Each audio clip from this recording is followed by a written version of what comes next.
биздин серфборд, серфинг кылган. Бул бизге Амазондон посылка келди. Мына бул жерде апельсин, бул жерде местный банан, бул жерде грейпфрут, бул жерде папайя. На бардак не обращайте внимания, балдар ойноп эшикке чыгып кетти. Бул жерде болсо мына кокостор. Кокос терип келгенбиз, ушуларды ачып ичип атабыз. Бул болсо бүт сууга кийүүчү эмелер, эмеле эквипменттер. Бул жерде кокостун сырты. Мен болсо мына отурам, иштеп. Бакыт балдарды алып жаңы эле эшикке чыгып кетти. Балдар эшикке чыгабыз дегенден эшикти иштеп келейин деп менде кичине убакыт пайда болду. Ушул фруктылардын баарын өзүбүз терип келгенбиз. Кстати, азыр эмен да көрсөтөйүн, эми көрсөткөнгө жараша. Бул жака алып коеюн. Амазондон посылкаларды алып баштадык. Бул жерде болсо авокадо. Бул бышып калыптыр, аябай эзилип. Лайм, лимон, лайм, авокадо. Булар авокадо, бул лайм, апельсин и бышкан авокадо. Эгерде жакшы аракет кылса, вообще IT бэкграунду жок, ITде эч кандай билими жок, гуманитарий жактан келген адам болсо, эгерде жакшы убакыт бөлүп, жакшы аракет кылып окуса, 6 айдын ичинде бир код тилин үйрөнсө болот же бир кесипти аркаласа болот. Китептер боюнча жазылган ар бир Telegram каналыма кирсеңиздер, ушу жаңы башталган адамдарга ылайыктуу китептер бар. Ар бир Pythonга жибергем, JavaScriptке, Javага, PHP боюнча да жазган болушум керек, жиберген болушум керек. Ошол китептерден баштасаңыз болот. Негизи эле IT жөнүндө түшүнүк алам десеңиз, IT эмне экенин билем десеңиз, Phoenix Project деген китеп бар. Же болбосо DevOps Handbook деген китеп бар. Ошол жерде негизи IT жөнүндө жакшы түшүнүк берилген, мындай жалпысынан. Күн батып жатканда киттерди көрсө болот. Алыста бирок дүрбү менен көрдүк, куйругун, фонтан чыгарганын. Азыр киттердин сезону болгон үчүн Аляскадагы киттер бул жака балалуу болгону сүзүп келет экен. Ошол жерде өткөн канал бар экен океанда. Ошого азыр киттер ушул жерде жүрүү, кит, дельфиндер. Акулалар деле ошол жерде дейт, бирок көрө элек мен акуланы, көргүм деле келбейт. Биз сууга түшүп серфинг кылган үчүн акула жөнүндө ойлонгум дагы келбейт. А так акулалар бар. Морской котиктер, тюлеңдер жүрөт, тюлеңдерди акулалар жеген үчүн ушул жерде эле деп айтат. Тюлеңдер ушу биз барган тетеги пляжга чыгып калат. Бул Гавайи аралдарынын бири. Америка менен Япониянын ортосундагы Тынч океанда жайгашкан арал. Сизге бизнес сунуш кылдым дейт. Ооба. Ушундай. Азыр мага жумуштан бирөө жазды, карап коеюн. Окей, accept. Ушундай погода бүгүн. Азыр көрсөтөйүнбү? Серфти чек кылсак болот. Бул менин тикеттерим жумуштагы.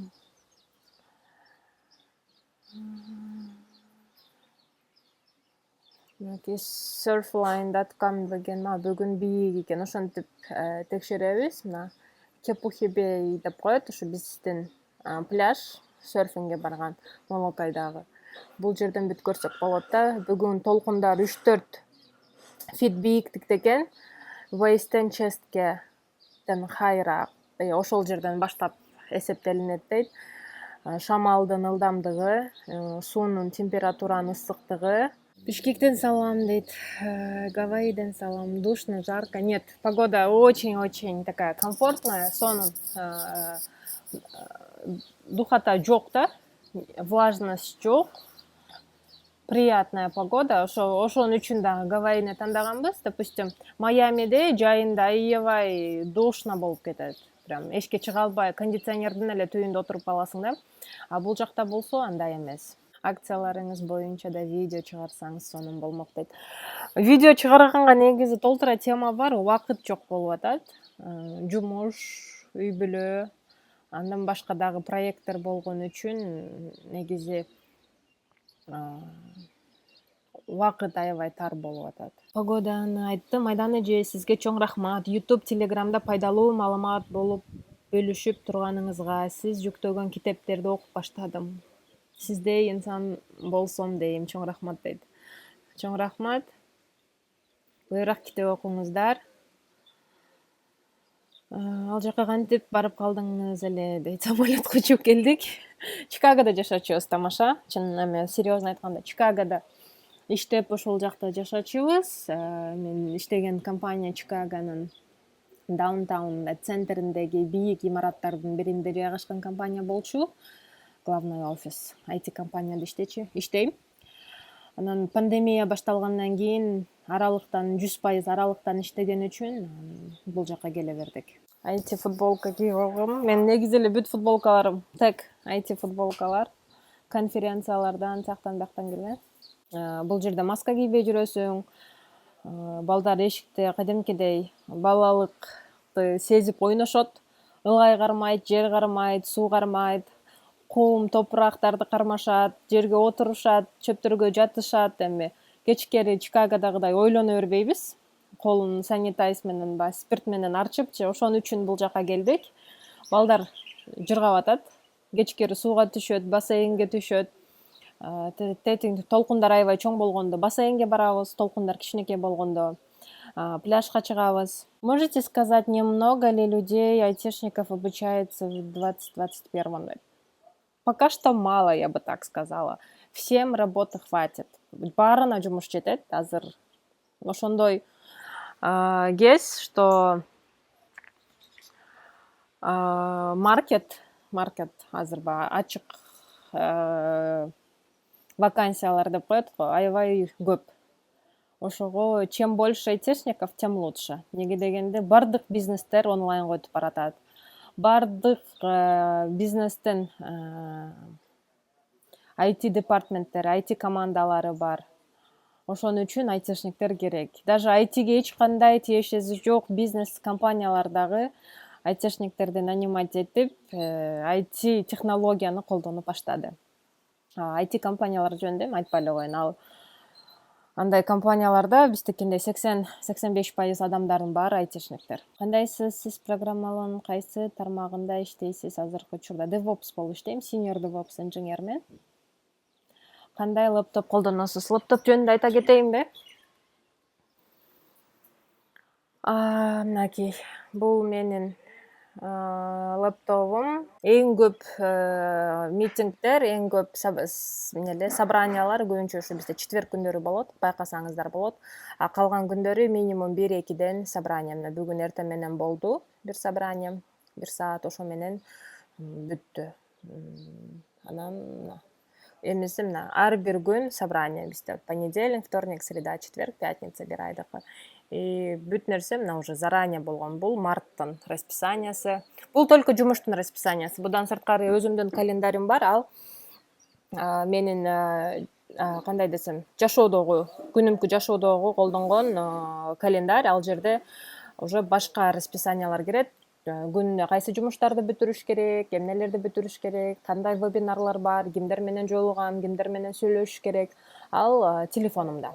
Бул жумуштук мына, бул апрель, анан кошуло берет үстүнө. Бул май, бул июнь, июль, июльга бир аз азыраак, июльга жакындаганда ошентип кошуло берет. Ушинтип заранее бүт билебиз расписанияны.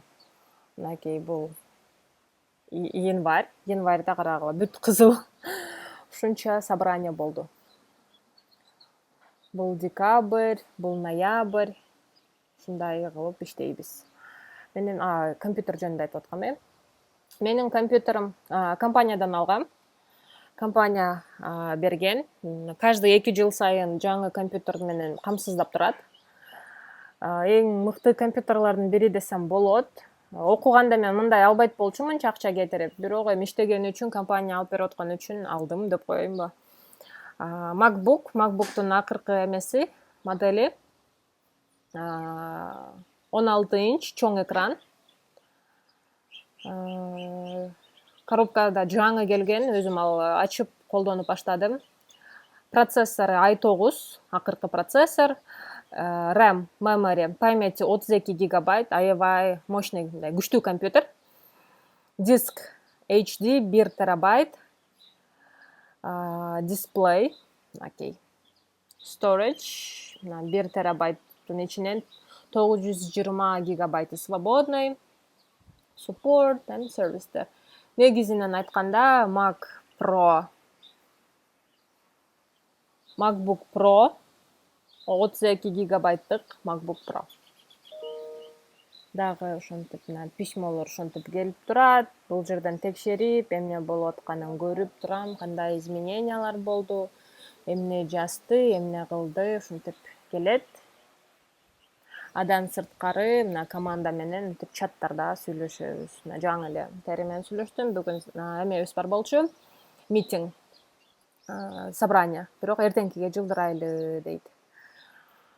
Ушундай жумуш кылам. 3 чашки чая китебин оюңуз. Окуй элекмин. Жакшы китепти жазып койсоңуздар. Лаптоптун камерасын жаап коюпсуз, хакерлер слежка кылабы дейт. Негизи интернетке кошулган нерсенин баарын хак кылса болот деп коет го. Микрофонду өчүрүп, ар дайым анан камераларды жаап турабыз. Интернетке кошулган, интернетке чыккан нерсенин баары түбөлүккө деп бекеринен айтылбаса керек. Негизи ушул темада дагы Азаттыкка аябай чоң макала жазгам. Интернетте сак болуңуз деген темада, кандай коопсуздуктарды колдонуш керек жана эмне үчүн аны кылыш керек деген суроолорго жооп бергем. Эгерде ошондой нерселерге кызыксаңыз, ошол макаламды сөзсүз түрдө окуңуз деп айтмакмын. Адан сырткары Permanent Record деген китеп жөнүндө айткам. Эдвард Сноудендин китеби. Орусчасы барбы жокпу точно билбейм, англисчесин окугам. Ал китепти Telegram каналыма жүктөгөм. Эгерде кызыксаңыз, ошол китепти окусаңыз, бүт суроолоруңузга жооп аласыз. Эмне үчүн аны кылыш керек деген тема эмес, ошондой суроого бүт жообу бар. Анан бүт биз колдонгон колдонмолордун баарын жанагындай местонахожденияны билген, контакттарга, микрофонго, видео камерага уруксат берилиш керек, берилбеш керек дегендин баарын өчүрүп салганбыз. Мало ли что да. Ооба, ошентип какта турат. Мынакей. Экранды ошентип жаап турам. Собраниялар болгондо кайра ачып койбосом эле, а так көбүнчөсү жаак турат. Телефондуку деле жаак турат, же телефон всегда өчүрүлгөн жерде турат. IT'ни болуу үчүн канчалык деңгээлде математиканы билүү керек, IT тармагын окуп үйрөнүү эмнеден баштаса болот? Мисалы Java, JavaScript. Расул Байке, сиздин суроолоруңузга YouTube каналымдагы видеолордун тапсаңыз болот. Математиканы кандай деңгээлде билиш керек, англискийди кандай деңгээлде билиш керек жана эмнеден башташ керек деген темаларда видеолор бар. Интернетке киргизилген маалыматтын баары түбөлүк экенин сезиш керек. Особенно личный информация канчалык баалуу экенин билиш керек. Эмне үчүн компаниялар ушу адамдын личный информациясы үчүн күрөшөт, личный информацияны сакташат, ошол жөнүндө түшүнүк болуш керек. Кантип чоң компаниялар адамдардын личный информацияларын сатып акча кылып жатат, миллиард долларларды таап жатат. Ошол жөнүндө билиш керек. Эмне үчүн Facebook'ка элдер бойкот жарыялап, көптөгөн адамдар миллиондоп аккаунттарын өчүрүштү. Ошол жөнүндө билиш керек. Ошондо сизде уже бир идея пайда болот. Биринчиден мен башында айткандай эле ошо интернеттеги коопсуздук боюнча макала жазгам кыргыз тилинде. Ошону окуңуз, китептерди окуп көрсөңүз, сизде уже түшүнүк пайда болот. Всегда антивирус колдонуш керек. Сиз билбеген ссылкаларды баспаш керек. Эми элементарный интернеттеги коопсуздукту колдонуш керек. Бардык эле вебсайтка кирип информацияны жаза бербеш керек. Личный данныйларга разрешение бербеш керек. Кереги жок, сиз билбеген ссылкаларды жазбаш керек. Имейлга келген ссылкаларды компьютерден ачпаш керек. паролду бат-баттан алмаштырып туруш керек. Колдон келсе VPN колдонуш керек. Virtual Private Network деп коет. Жанагындай өзүңүздүн личный паспортуңуздун, ID карттардын сүрөттөрүн жөнөтпөш керек бири-бириңерге. Бул нерсенин баары бир жерде сакталат. Интернетке кирген нерсе эч качан өчпөйт. Бирөөлөрдү кемсинтпеш керек интернетте, жаман сөз жазбаш керек. Когда-нибудь ошол сизге өзүңүзгө кайра кайтып келиши мүмкүн. Интернетке кирген нерсе эч качан өчпөйт. Доказательство всегда табылат. Сиздин кайсы телефондон, кайсыл жерден кирип жатканыңыздын баарын билсе болот. Даже жанагындай private браузерлер менен кирсеңиз дагы сиздин интернетте ар бир колдонуучунун изи калат. Ошону унутпаш керек. IT жумуштары дүйнөдөгү эң жакшы төлөнгөн кесиптердин бирине кирет. Эң бийик маяналар сөзсүз түрдө Америкада. IT дүйнөсүндөгү эң чоң гиганттар бул жакта болгондуктан возможность чоң, аябай возможность чоң. Жумуш орундары көп. Бирок ал үчүн адам амбициозный болуш. Зарплатадан сырткары бонус, иншуранс, страховка, зренияга, дентал, стоматологко, ден соолукка, больницага барган life insurance, health insurance деп коет. Өмүрүңүзгө дагы ошондой Кудай сактасын, life insurance да берилет. Эгерде вдруг бир кырсык болуп адам дүйнөдөн кайтып кетсе, ошонун да компенсациясы болот. Андан сырткары ошо ден соолукка деп коет. Больницага барып ооруп калсаң, ошондой страховкалар берилет. Жакшы компаниялар компаниянын акцияларын берет бонус катары. Андан сырткары тренингдер, ар кандай конференцияларга жылына жөнөтүп турат. Допустим, мисалга алсак, биздин компанияда ар бир адамдын өзүнүн бюджети болот, $3000. Ар бир работникке $3000 акча бөлүнгөн. Ошо $3000 сен билимге жумшашың керек. Китеп алышың керек, воркшопторго катышып, конференцияга учуп барып келсең болот. Ошонун баары төлөнөт, баары проживаниясы, билети, конференциянын акчасы. Андан сырткары ар кандай тренингдерди алсаң болот, сертификаттарды алсаң болот, ошондой бюджет бөлүнөт. Менин учурумда бир былтыр ошондой болду. Мен баргым келген конференция $6000 болгондуктан, менин бюджетим $3000 болгондуктан, бирок биздин командага ошол тренинг аябай керек болгон үчүн биздин директор мага макул берип, бюджетим үстүнө дагы $3000 бюджет кошуп, ошо $6000 тренингке мени жөнөттү. Ошондой учурлар болот. Аны эми менеджер менен ортосунда сүйлөшө турган нерсе. Если командага аябай жакшы салымын алып келип, компанияга ошол жактан алган билимиң команданы алдыга жылдыра турган нерсе болсо, аны исключение кылып көбүрөөк дагы бериши мүмкүн. Анан Amazon'дон өзүңү развивать этиш үчүн ар кандай китептерди алсаң, ошонун баарын акчасын реимбурс кылып алса болот. Андан сырткары жумушта кандай бонустар бар? Декрет. Декрет, конечно, башка өлкөлөргө салыштырмалуу аябай аз. Менин примеримде 2 баламда тең 3 айлык толук төлөнгөн декретке чыккам. 3 ай жумушка барбагам, балам төрөлгөндөн баштап. Анан 3 ай үйдөн иштеп, балам 6 ай болгондо жумушка чыккам. Ошондой нерсе аялдарга дагы, эркектерге да тең. Эгерде компанияда иштеп жаткан ата балалуу болсо, атасы дагы баласы менен толук убакыт өткөрүш үчүн атага дагы 3 ай убакыт берилет. Мында аял киши деп бөлүнбөйт да. Башка компаниялар бар, 4 ай. Эң азыр көп берилген компания бул Google'га окшогон компания, Facebook, аларда 6 айга чейин берилет. Эгерде работник балалуу болсо, 6 ай декретный отпускка чыгат. Ошого башка компаниялар дагы ошого умтулуп жатат, ошол нерсени көбөйткөнгө. Ошол дагы көп ролду ойнойт. Биздин компанияда спортко акча берилет атайын. Спорт бир, допустим, жанагындай спортивный залдарга барам десең, же үйүңө беговая дорожка алам десең, ден соолукка керектүү нерсенин баарын ошол категорияга кирет, $600 чейин төлөп берет. Эгерде $1000 беговая дорожка ала турган болсоңуз, анда ошо $1000 $600 компания төлөп берет. Андан сырткары быйыл акыркы 3 айда ноябрдан октябрь, ноябрь, декабрь ичи биздин компанияда дагы бир бенефит киргизди. Ар бир адамга $500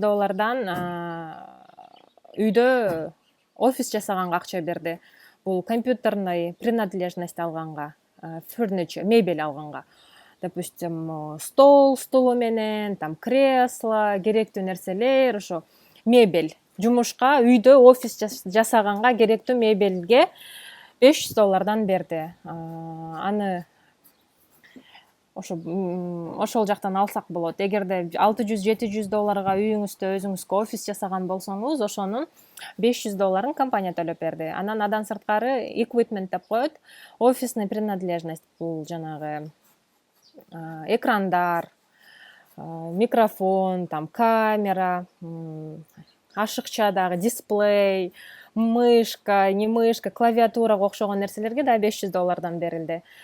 Мен бир чоң экран алдым. 34 же 38 инчтик азыр үйдө турат Чикагода. $495 ошондой экран алдым. Ошону полностью компания төлөп берди. Ушундай плюстары бар. Жалаң эле плюсун айтып салдым окшойт. Компаниянын кандай десем, престижинен ушундай бенефиттер. Айлыктан сырткары ошондой жакшы нерселери болот да. Анан минус жагынан эми айтсам, мекениңен алыс эле болбогону болсо, бир минус жагын айтып кетейин. Бул декрет жөнүндө айткым келет. Эне катары, апа катары 3 ай башка компанияларда негизи 3 ай эмес, 6 эле жума берилет. Кээ бирки компаниялар бар, таптакыр декретный отпуск бербеген компаниялар бар. Ошон үчүн апалар аябай кыйналат. Мен дагы аябай жакшы компанияга туш келгениме аябай сүйүнөмүн. Ал жагынан дагы мага аябай повезло да, Кудайга шүгүр. Мен декрет отпускага чыгып, мен жумушумду жоготпой, карьерамы дагы, үй бүлөмдү дагы чогуу алып кете алдым. Кээ бирки компанияларда андай мүмкүнчүлүк жок. Ошол нерсени чоңураак кылып койсо, көбүрөөк кылып койсо, 3 айда эле, даже Googleга окшогон өнүккөн компания болуп 6 айда эле балага өтө аз деп ойлойм. Жок дегенде зарплатаңды 100% бербесе дагы 60% берип же 80% берип, ошол декретный отпусканы жок дегенде 1 жылга жылдырып койсо, энелер аябай бактылуу болсо керек деп ойлойм. Европада, Канадада ошондой экен. Балким Америкадагы ошол нерсеге акырын келет болуш керек деген ойдомун. Мен ойлойм, ар бир кыргыз, чет өлкөдө иштеп жүргөн кыргыз, ошо чет өлкөдөн берилген возможностьтун жок дегенде 50% Кыргызстандан берилгенде бардыгы кетмек. 90–95% Кыргызстанга барып ошол жактан иштемек. Бул жакта алган условиянын 20% дагы биз Кыргызстандан ала албаган үчүн элдин баары ошентип тентип жүрөт, мигрант болуп. Бул ачуу чындык. Аны моюнга алыш керек. Ошон үчүн Кыргызстанды өзгөртүш үчүн ал жаштардын колунда. Кыргызстан өзгөрүш үчүн билимдүү болушубуз керек, билим алышыбыз керек, мүмкүнчүлүктөрдү көрүшүбүз керек. Билимдин күчү менен гана азыркы кризистен чыгабыз деген ойдомун. Аябай үмүттөнөм. Кыргызстанда дагы ушундай условияларды берген, ушундай өнүккөн компаниялар ачылат келечекте. Андай компанияларды биз, сиз, Кыргызстандын прогрессивный жаштары гана кыла алабыз деген үмүттөмүн. Ошого аракет кылышыбыз керек, эч качан артка барбай, үмүттү үзбөй, алдыга жылып, билим алып, жаныбыздагы адамдарды дагы ушу билимге тартып, өнүгүүгө тартып гана ушундай нерсеге келе алабыз деген ойдомун. Окружениемде жүргөн адамдардын баары эле, жумуш издеп жаткан, маркетке чыккан, окуп жаткан адамдардын баары эле 90–95% адамдардын баары жумушка кирип жатат. Кандай адамдар менен сиз сүйлөшүп жатасыз билбейм. Издеген адам бүт нерсени табат деп коет. Издеш керек, аракет кылыш керек. Конкуренция аябай чоң. Ошо конкурентоспособный болуш керек деп айтам ар дайым. Аракет кылган адам ар дайым жумуш табат. Glassdoor'го, Indeed'ге, Америкада экенсиз, Indeed'ге, Monster деген сыяктуу сайттарга кирип көрүңүз жумуш издеген. Ошол жерге өзүңүздүн окуп жаткан профессияңызды жазсаңыз, көрөсүз канча ачык жумуш бар экенин. Ошол жерден эле билсеңиз болот. Software инженер деп жазса, 100 миңден ашык жумуш чыгат. Эми ошо 100 миң жумуштун ичинен сизге бирөөү да буйрубайт деп ойлойсузбу? Аракет кылыш керек. 100 миңдин жок дегенде бирөөү сиз үчүн сизди күтүп тургандыр. Билем, ар бир жумушка ондогон, жүздөгөн адамдар тапшырат, резюмелерин жөнөтөт. Бирок адамдар жумушка кирип жатат, аракет кылган адамдар жумуш таап жатат. Особенно азыркы учурда, мына пандемия көрсөттү го. Ушу айтидеги адамдар гана жумушун жоготкон жок. Калган көптөгөн адамдар сокращение болуп кетти, жалпысынан айтканда. Data analyst жана data science жөнүндө айтып бериңизчи. Датага байланыштуу бардык кесиптер актуалдуу. Азыр дүйнөнү ким башкарат? Кимде маалыматы көп адам башкарат. Маалымат дүйнөнү башкарып жатат. Ар бир компания, ар бир платформа, ар бир колдонмо дата чогултат. Ошо датаны бирөө изилдеш керек, анализ жүргүзүш керек, ошонун пайдасын колдонуш керек. Ошон үчүн дата менен иштеген, big data деп коет го, чоң дата менен иштеген адистер керек. Ошондуктан бул кесиптин келечеги, конечно же, кенен. Особенно Кыргызстанда. Кыргызстанда бизде мыкты data scientисттер жок, мыкты data аналитиктер жок. Ошолордун бири сиз болушуңуз мүмкүн. Азыр дүйнө ошол жакта кетип атат. Аябай востребованный кесип болуп жатат. Эгерде чоң маалымат менен иштегенди жакшы көрсөңүз, ушул кесиптерди тандасаңыз болот. Дата менен иштегенге эң жакшы тил бул Python деп айтылат. Pythonдан баштаңыз. Жалкоолукту жеңиш үчүн или self-discipline күчтүү болуш үчүн кандай китептерди сунуштайсыз же кандай совет бере аласыз өзүңдү жеңиш үчүн дейт. Жакшы суроо экен. Телеграмга жүктөгөм бул китептерди. Мен психология боюнча 21 привычка, магия утра, кайсы китептер бар. Аябай көп китеп жөнөткөм, окуган китептердин баарын. Телеграм каналдан тапсаңыз болот. Ошо self-discipline, самодисциплина, на пределе, на дне голубого океана. Аябай көп китеп бар. Ошолордун баарын мен Телеграм каналдан үстүнө чыксаңыз, тапсаңыз болот. Подсознание или подсознание может все. Кишечник и мозги деген китеп бар, орустардын аябай жакшы дисциплина боюнча. Habit, привычки деген китеп бар. Ошолордун баарын окуш керек, эгерде кааласаңыз. Эң чоң дисциплинаны мен айтмакмын, өзүңүз гана бере аласыз, өзүңүзгө. Бул осознанный түшүнүк болуш керек. Ошо self-discipline да, дисциплина сизди эмнеге алып барат? Ошого азыркы кылып жаткан аракетиңиз эмне үчүн кылып жатасыз? Ошону так билишиңиз керек. Келечекте ал өзүңүз үчүн кылып жатасыз. Эмне үчүн эртең менен эрте ойгоносуз? Ошого цель болуш керек. Бүгүнкү күндү продуктивно өткөрүш үчүн. Бир ошо жаңы таң атканда, кеч баткан түнгө чейин өзүңүздү өнүктүрүш үчүн кандай кадамдарды жасайсыз? Аны үчүн эмне кылыш керек? Ошого өзүңүз так жооп беришиңиз керек. Анан ошолорду ишке аткарыш үчүн ошондой профессионал адамдардын кеңештерин колдонсоңуз болот. Эмне үчүн эрте туруш керек? Эмне үчүн спорт менен машыгыш керек? Спортсмен болуп кетпешиңиз мүмкүн, бирок эмне үчүн адам спорт менен машыгат? Бул денени кандай десем, подвижный кылып, ден соолугу чың болуш үчүн бул бир причина. Бирок спорт бул дисциплинаны үйрөтөт. Консистент деп коет го, консистент үйрөтөт, привычкага айлантасыз. Ошол нерсени үйрөтөт. Энергия алыш үчүн спорт менен машыгат. Спорт менен машыккан адам стресске аябай устойчивый болот. Депрессияга жолукпайт. Ошол нерсени үйрөтөт. Ошону акырын-акырындыктан башташ керек. Анан мен окуган китептерде айтылган, бир нерсени привычка кылыш үчүн 21 жолу күнүгө жасаш керек деп. Эгерде вот эртең менен жарым саат чуркоону же 15 минут чуркоо, 15 минутада сиз 2 километр чуркасаңыз болот. 15 минутта бул болбогон эле убакыт, аябай аз убакыт. Кроссовкаңарды кийдиңер, эшикке чыктыңар, 15 минут тынбай чуркап келдиңер, болду, 2 километр күнүнө чуркап койдуңар. Ошону привычка кылыш үчүн 21 жолу кылыш керек, токтотпой. Ошондо ал привычкага айланат. Китеп окуганды привычка кылыш үчүн, күнүнө 30 минутадан китеп окуш үчүн 21 күнүнө 30 минутаңарда аябай китеп окуш керек, сөз жатташ керек, англис тили үйрөнүш керек. Ошол любой нерсени привычкага айлантыш үчүн 21 күн керек деп айтылат. IT'нин кайсы тармагына тапшырса болот, кызым, окусамбы деп жатат. YouTube'дагы видеолорумду көрсөңүз болот, ошол жакта бир нече тармагы жөнүндө сөз болгон. Чоң рахмат дейта жөнүндө жообуңузга. Саламатсызбы? UX, UI дизайнды билгендер үчүн Америкада жумуш табылабы дейт. Табылат. DevOps же негизги цели эмне? Защитабы же программаларды бириктиреби дейт. Программисттер жаңы код жазып, бар коддун үстүнө жаңы функцияларды кошот. Бирок ошол кодду жазган учурдан баштап продакшнга, адамдардын колдонуусуна чыгарганга чейин бир нече процесс бар. Ал процесс кандай? Программисттер код жазды. өздөрү бир сыйра тест жүргүздү, тест кылды. Анан аны тестировщиктерге өткөрүп берет. QA деп коет, Quality Assurance Engineer'лер же SDET деп коет.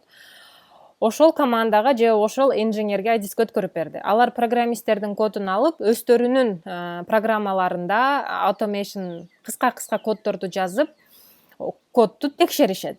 Ар кандай error'лорго.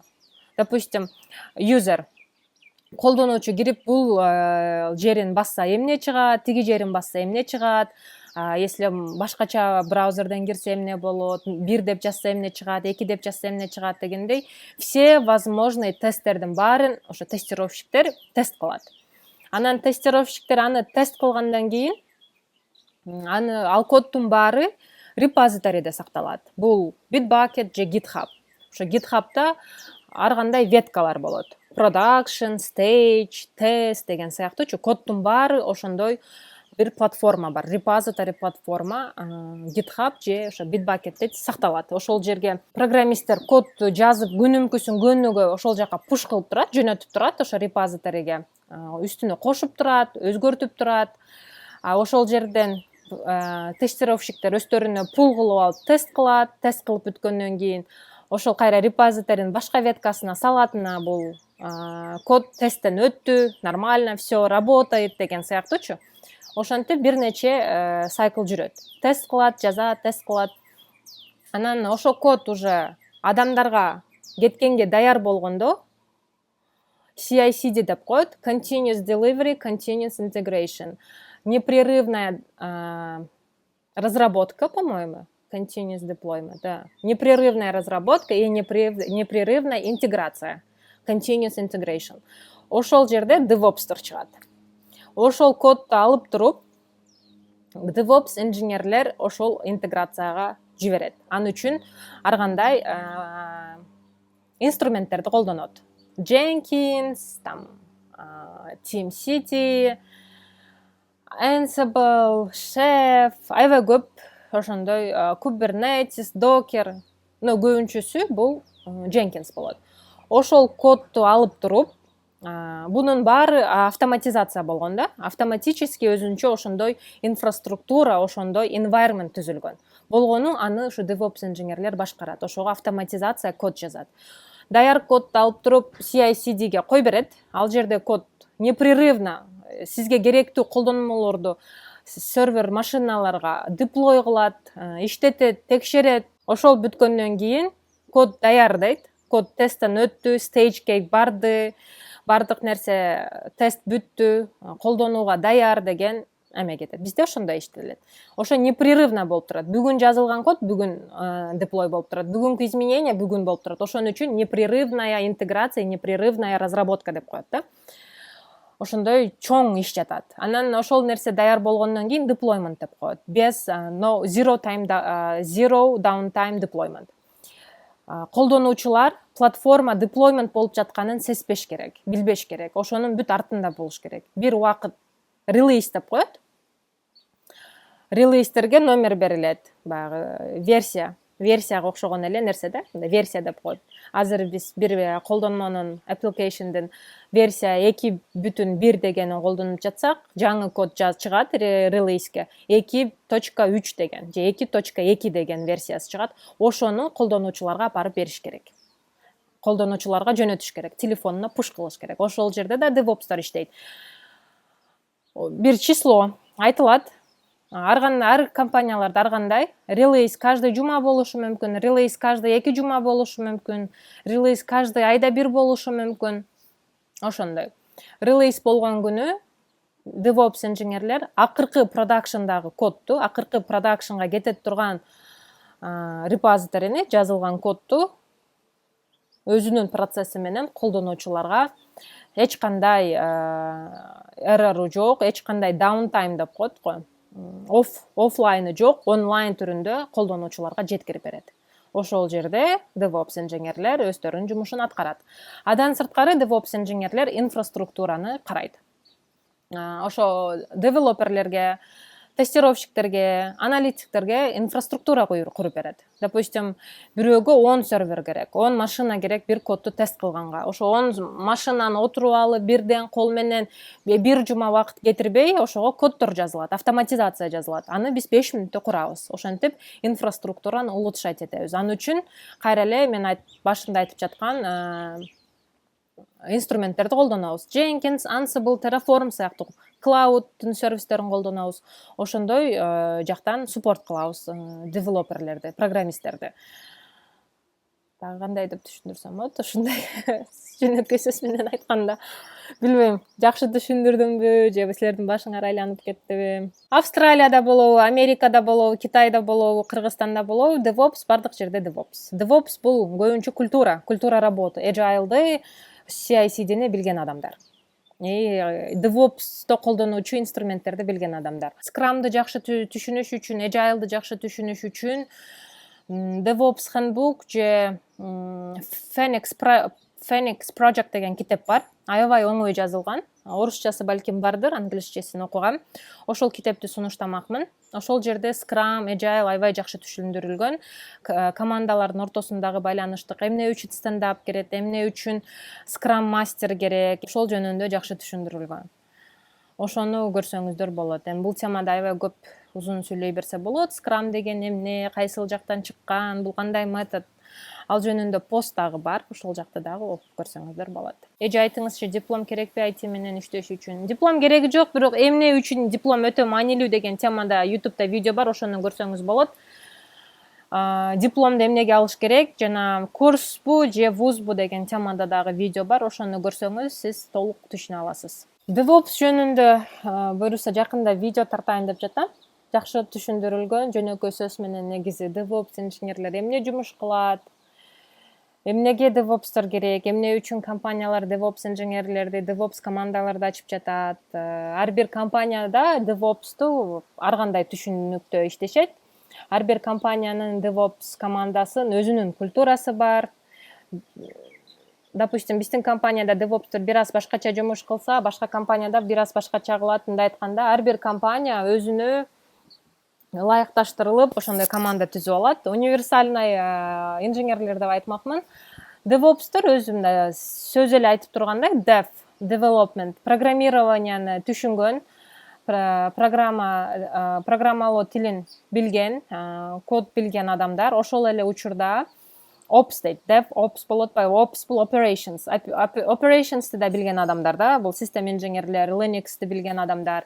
Ошондо Dev менен Ops экөөнүн ортосунан келип чыккан адистер. Көбүнчөсү DevOps инженерлер бул бывший программисттер DevOps'ка өтүп кетет, же болбосо бывший систем инженерлер код үйрөнүп DevOps жака өтүп кетет. Ошолор батыраак өздөштүрөт бул кесипти. Cloud инженеринге кандай карайсыз деп? Аябай жакшы караймын. Cloud азыр аябай актуалдуу. Биз дагы вот Cloud'га өтүп жатабыз. Былтыр аябай чоң проект болду. Акыркы 1 жылдан бери ушул проекттин үстүндө иштедик. Дата центрдеги бүт серверлерден, бүт машиналардын баарын Azure'га, Cloud'га өткөрдүк. Cloud үйрөнүп, Cloud жактан сертификаттарды алып, Azure боюнча мастер болуп жатабыз. Азыр дүйнөдөгү эң лидировать эткен Cloud сервистер бул AWS, Amazon'дуку, Amazon Web Services, Azure, Microsoft'туку, Google Cloud, ушул сыяктуу сервистер аябай популярдуу. Системный администраторлор дагы ар кандай инструменттерди колдонушуп DevOps жака өтүп кеткендер болот. Эгерде системный администратор Kubernetes, Docker'ди, Git'ти, Terraform'ду, Ansible'ди, Chef'ти, Puppet'ти, Jenkins'ти, ушуга окшогон инструменттерди билген системный администратор болсо, ал 100% DevOps инженер деп атала берет. Сиз проект Phoenix китеби боюнча айтып жатасызбы? Орус тилиндеги 2-3 түрдөгү китептер бар экен бизде. Ооба, проект Phoenix Project деп коет, ошол китеп. Аябай жакшы түшүндүрүп берилген DevOps, Agile жөнүндө. Ошол Phoenix Project окугандан кийин DevOps Handbook деген бар, ошонун экинчи китеби. Ошону окусаңыздар, анда да более жакшы түшүндүрүлгөн. Ошол китептин продолжениясы да. Азыр барып Телеграмыңарга катталып келдим. Ишиңерге ийгилик, ден соолукта, чоң рахмат. Сиз кайсыл программалоо тилин колдоносуз? Акыркы учурда Terraform'ду аябай көп колдонуп жатам. Terraform'дун өзүнүн тили бар. Күнүмкү жумушта ошо Terraform'ду аябай көп колдонобуз. Chef колдонобуз, Ansible эмес. Ansible'дын основасын билем, бирок биз Chef колдонгон үчүн опыт көбүнчө Chef'те. Chef Ruby'де жазылган. Ошого Ruby'нин основасын. Анан Windows машиналар көп болгон үчүн PowerShell'ды үйрөнүп калдым. Автоматизация кылганга. Адан сырткары Linux машиналар көп болгон үчүн Shell колдоном. Linux'ке же Python, бирок көбүнчө Shell, Bash скриптинг. Jenkins аябай көп колдонобуз. Jenkins болсо Groovy тилинде жазылган. Ошону колдоном. Бүтүп калдыбы дейт. Бүтүп калды. Ошого түз эфирди сактап, YouTube каналга жүктөп коем. Ошол жактан көрүп алсаңар болот. Дагы кандай сунуштар болсо жазгыла, эмне жөнүндө билгиңер келет, кандай темада видеолорду күтөсүңөр. Ар кандай сунуштарга ачыкпыз. Буюрса дагы көрүшкөнчө.